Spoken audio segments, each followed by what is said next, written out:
Hello students, welcome to your first geography class. Today I'll be doing the first lesson with you. Before that, let me discuss about your syllabus. Now, as you know, you have two geography books. One is the Fundamentals of Geography and other is the India Physical Environment. Now, our syllabus has been reduced to a considerable extent due to the COVID issues. So, before I start, let me tell you that from Fundamentals book, chapter number 2, that is Evolution of Earth, has been deleted.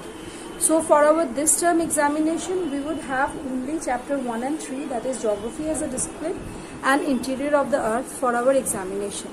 And from the other book, that is India Physical Environment, since Structure and Physiography, that is chapter 2, has been deleted, so we would be doing only chapter 1 and 3 for our syllabus. So let's start with our first chapter today. Actually, I won't be doing the first chapter today. I'll be doing the third chapter today, which is the Interior of the Earth. For explaining the chapter, I would rather show you some pictures which will help you to understand the chapter in a better way. So let us start with the explanation. So we will do the chapter Interior of the Earth, which is chapter 3 of your Fundamentals book. Now in this chapter, we are going to learn elaborately about the structure of the Earth, the interior structure of the Earth. Now in your junior classes also, you have learned about the structure of the Earth. Now as you know, Earth has three layers. The inner part is known as the core.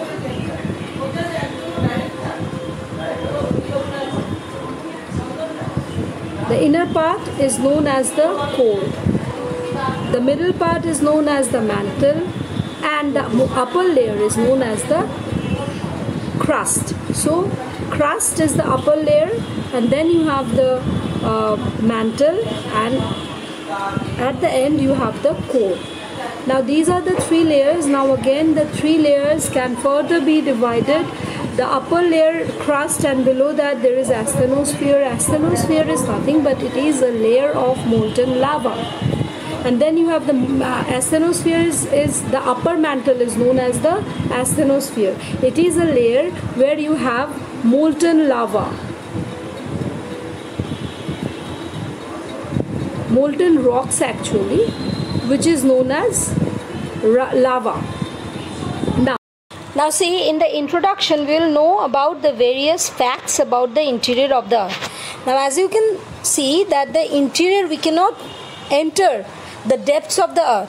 So it could be understood, the various facts about the interiors of the Earth could be understood only by indirect evidences, as neither anyone has or anyone can reach the interior of the Earth. Now exogenic and endogenic processes are constantly shaping the landscape. What do you understand by the exogenic and endogenic? Exo means outside and endo means inside. Exogenic processes refer to those processes where the exogenic processes refer to those processes which shapes the Earth from outside, like say for example erosion, deposition, and then you have weathering. These are all exogenic processes. Now as you know, if there is weathering, what will happen? The rocks will crumble, and then after that, if there is erosion, then soil would be carried from one place to another.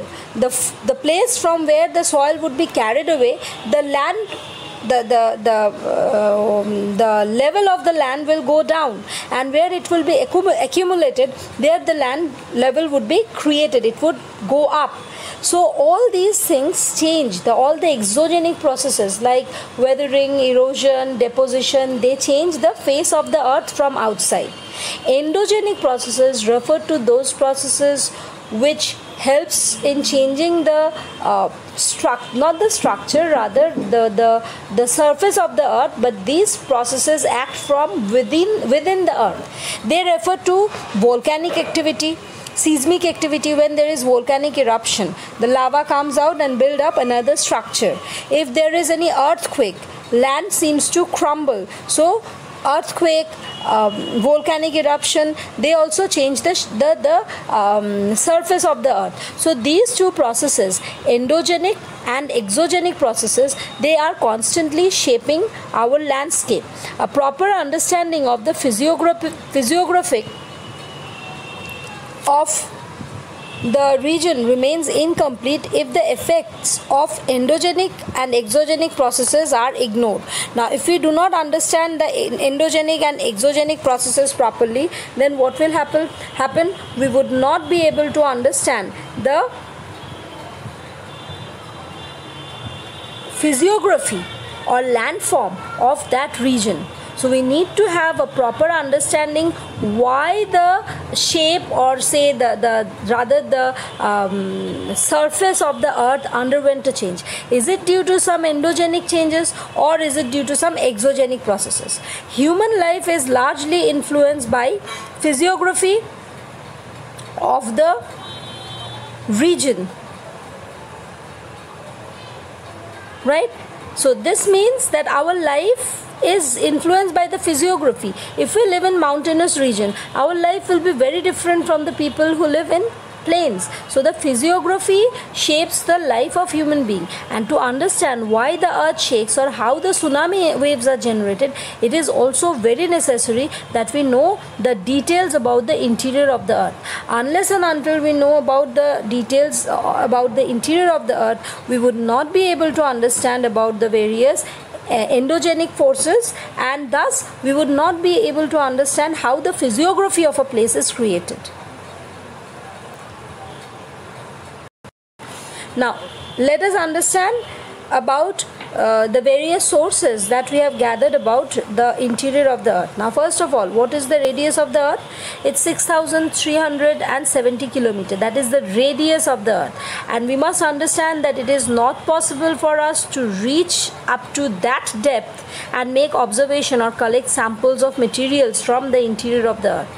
So most of our knowledge regarding the interior of the earth is largely based on estimates and our inferences, our guesswork. We do not know exactly what is it like to be inside the earth. So it is based on estimates and inferences. Yet a part of the information is obtained through direct observation and analysis of materials. Now, there is our maximum information about the earth is based on indirect sources. There are few direct observation about the earth, which has been formed by collecting various things from the interior of the earth and also from the meteors, which we are going to learn in the later part of this video. Now students, let us understand first of all the direct sources of our information about the earth. Now, what are our direct sources? These are most easily available solid materials is surface rock. Most easily available solid earth material is the surface rock, or the rocks we get from mining areas. Now, the place where mining is conducted, what happens there? From very deep inside the earth the crust of the earth, we get materials. Now those materials that we get from the mining areas, from there we can understand what kind of material is found inside the earth. So they also serve as some direct source about our knowledge regarding the interior of the earth. Now secondly, gold mines in South Africa, they are as deep as 3 to 4 kilometers.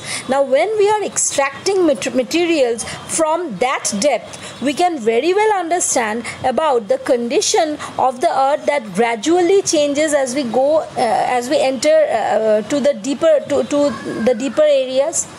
Very hot at beyond that depth. It's very hot beyond 3 to 4 kilometers. So to a certain extent we can understand how the temperature undergoes a change as we go deeper and deeper. What is the rate of change in temperature? We can understand all these things. Scientists are also working on two major projects known as Deep Ocean Drilling Project and Integrated Ocean Drilling Project. Now in these projects, oceans are being drilled, right? Oceans, the ocean floor are being drilled, and samples are being collected from the depths below the ocean. Now, as you know, the crust underneath the ocean is much deeper than we have the crust at the land surface. So we are already at a certain depth when we are at the bottom of the sea. Now, when that bottom of the sea is again drilled, we have the chance to go into the further depth, right? So the deepest drill at Kola in Arctic Ocean has reached so far at a depth of 12 kilometers. So by mining we can reach up to 3 to 4 kilometers, but by drilling the ocean floor, the scientists have been able to reach as far as 12 kilometers. Volcanic eruption forms another sources of obtaining direct information. Now you can very well understand that volcanic eruption will bring with it magma. Now what will happen when we have this magma? The magma will tell us what exactly is found at the depths of the ocean, underneath the depth of the ocean, underneath the earth, and this will also tell us how hot it can be inside the earth. As and when the molten material is thrown into the surface of the earth during volcanic eruption, it becomes available for laboratory analysis. So these materials, when they which are ejected out from underneath the earth in form of lava, when we conduct an experiment on these things, we can understand what is there inside the earth. So all these things form our direct sources about our information about the earth.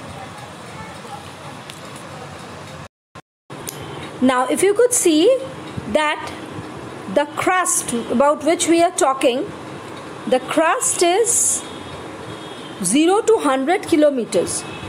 Why 0 to 100 kilometers? At few places the oceanic floor is so deep that the crust is very less. You reach almost till the mantle.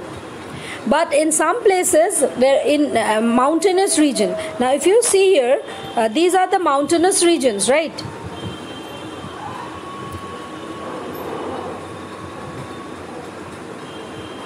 These are the mountainous regions.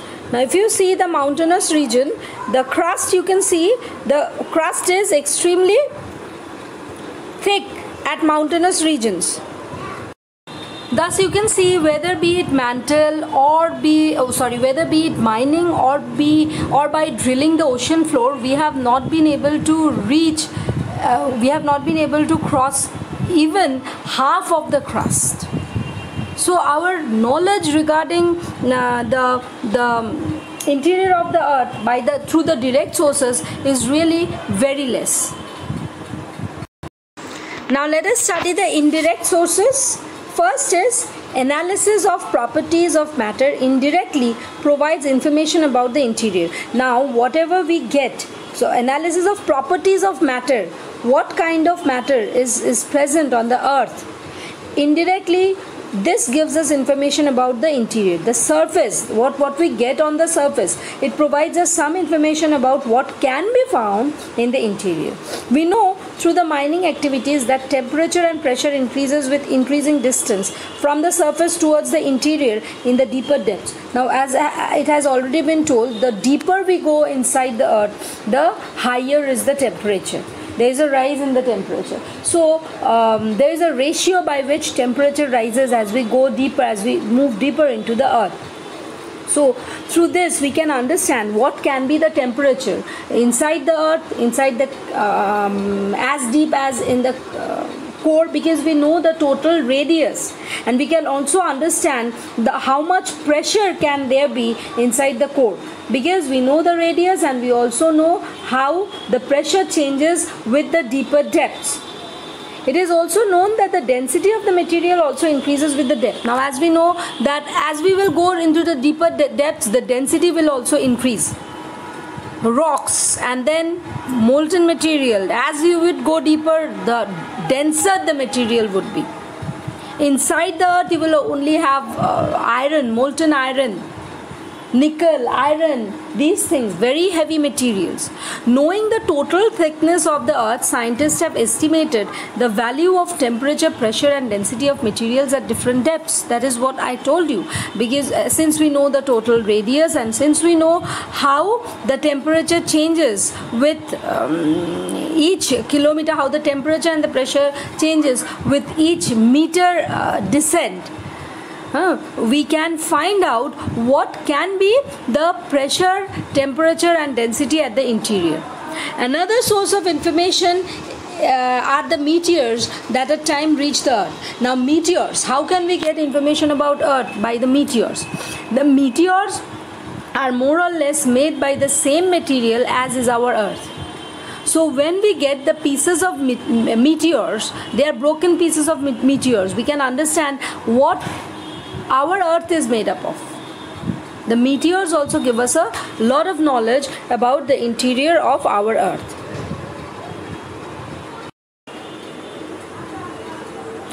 Now other indirect sources include gravitational pull, magnetic field and seismic activity. Now as you know, gravitation is not the same everywhere and it differs from one place to another.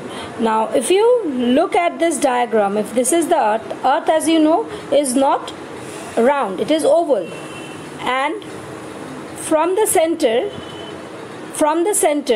poles are nearer whereas equator are farther, right?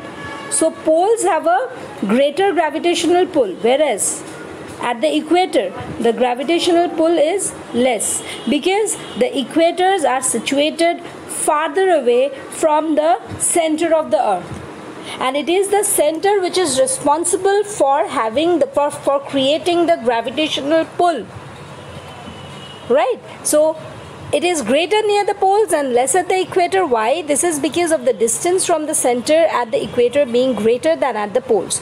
The uneven distribution of mass of material also influences the gravity value. Now another thing you must know, that the denser a material is, the greater is its gravitational pull, and the lighter a material is, the lower is its gravitational pull. Now as you since the material throughout the earth, the material is not the same. In some places you will find denser material like iron and nickel. In some places you will find lighter material. So the places which will have the denser material, those places will have a greater gravitational pull, whereas the places which have lighter material, they will have a lighter gravitational pull. So these are the two factors on which the gravitational pull of the earth depend. Firstly, distance from the center, and according to that poles will have a greater gravitational pull, whereas equators will have the places near the equator, those will have a lesser gravitational pull. Similarly, places where the mass and density is more, they will have a greater gravitational pull, whereas the places with lesser material, lesser mass of material will have lesser gravitational pull. Now so the gravitational pull, as you can understand, is not same everywhere. It differs from one place to another, and the reading differs from the expected value because of such changes, and this is known as gravitational anomaly.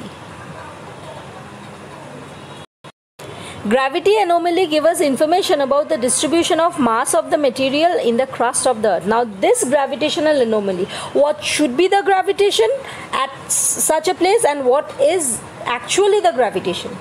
By comparing these things, we can understand about what can be found inside the interior of the earth at that particular place.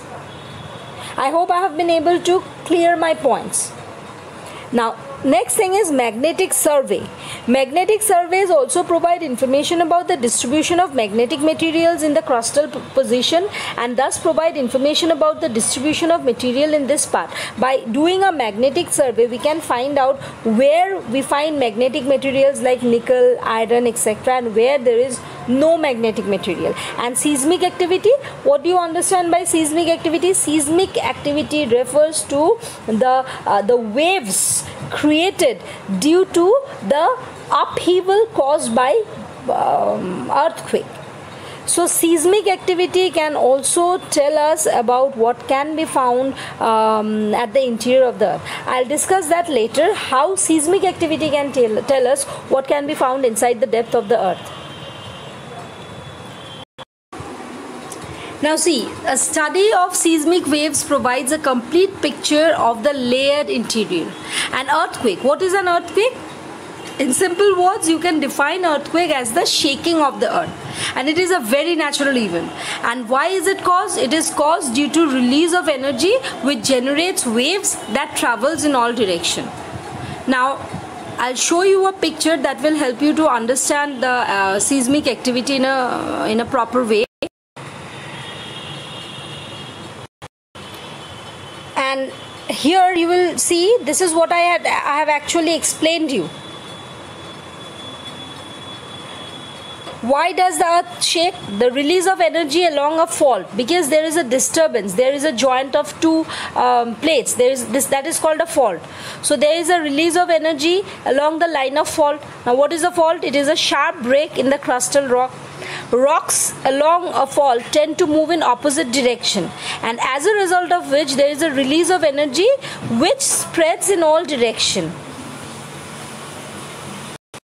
The point where the energy is released is called the focus of an earthquake. Alternatively, it is also known as hypocenter. So the other name for focus is hypocenter, and the point on the surface nearest to the focus is called the epicenter. Just parallelly above the hypocenter is the epicenter.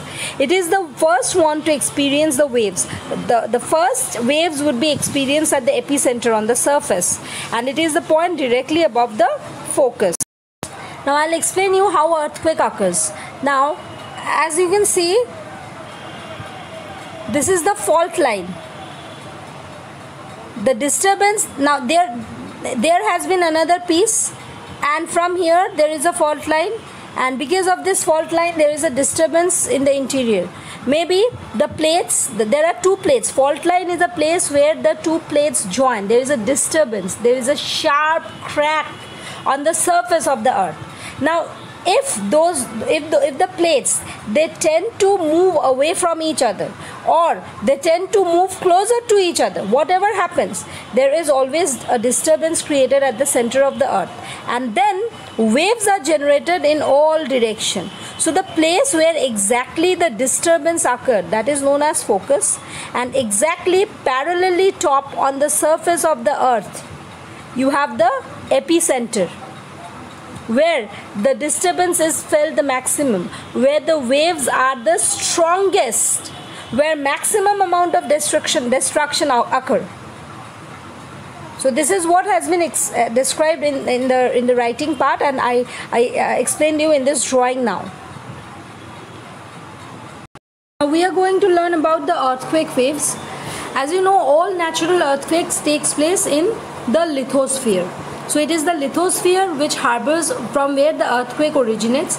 And what is lithosphere? It refers to the portion of depth up to 200 kilometers from the surface of the earth. So whatever earthquake it originates from within 200 kilometers from the surface of the earth. And there is an instrument called seismograph, right, which records the intensity of the earthquake. Now earthquake waves are of two types, body waves and surface waves. Now we are going to learn about the body waves first. Body waves can further be divided into P waves and S waves, and surface waves are known as the L waves. Now we are going to learn about these three waves individually. Now first thing, these body waves, that is the P waves and the S waves, they are generated due to the release of energy at the focus. I have already explained you what focus is. Focus is the place from where the waves are generated, right?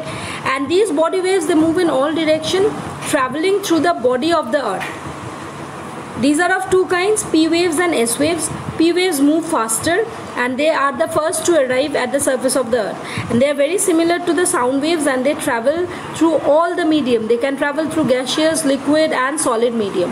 Whereas S waves, they are the secondary waves. P waves are the primary waves, S waves are the secondary waves. they arrive at the surface with some time lag because they move in this way, whereas P waves move in straight lines. It's for the P waves, it's very easy to travel. They travel at a faster rate, speed, whereas S waves, since they travel in a perpendicular matter, they travel they travel later. They do not travel with such a high speed. Now here you can see the structure of the P waves. As you can see, P waves travel in straight line, whereas S waves, they travel perpendicularly. They travel like this. So it takes some time for the wave to reach to the surface, whereas the P waves, they travel straight and they reach the surface very easily and very fast. Now surface waves, as I have told you, there are two kinds of surface waves, P waves and S waves. Now let us see. The first thing is the body waves interact with the surface rocks and generate new sets of waves which moves along the surface. So the body waves, the body waves, as I have told you, they originate from the focus, and when the body waves reach to the surface, these body waves, they again create a set of other waves which are created at the surface, and these are the surface waves. So the body waves interact with the surface rock and they again generate new set of waves. Now these waves move along the surface. They are the last to report on the seismography. So the surface waves are recorded on the seismograph at the end. First the body waves are recorded. The surface waves are more destructive. They cause displacement of rock, hence the collapse of structure occurs.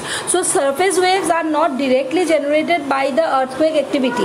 By the seismic activity. The seismic activity creates two sets of waves, P waves and S waves, and when the P waves and S waves come at the surface of the earth, a new set of waves are created which are known as the surface waves. They are also known as the L waves, and they are most destructive. Velocity of the waves changes as they travel through materials with different density.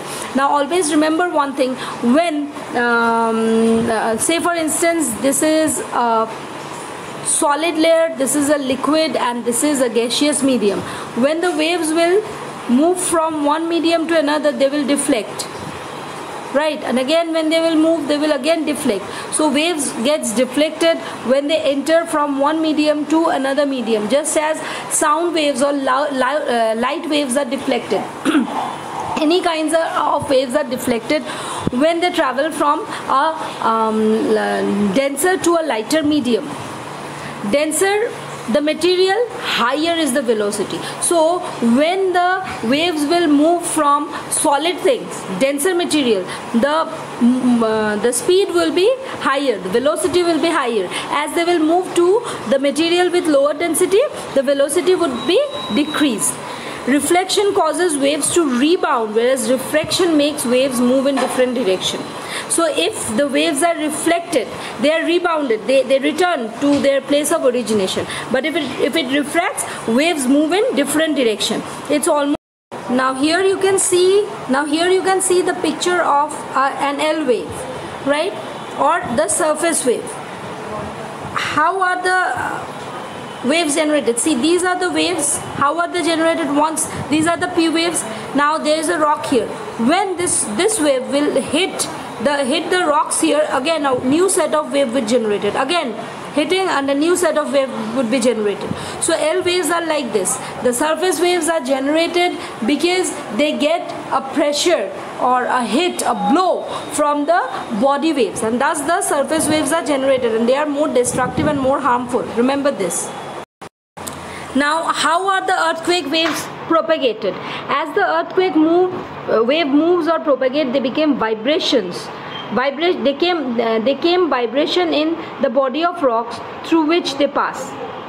They not came, actually it would be caused, sorry, they cause vibration in the body of rocks through which they pass. So as the earthquake waves move or they propagate, they create vibration from wherever they pass. Different types of earthquake travel in different direction, different manner. Like P waves will move parallel to the direction of the wave.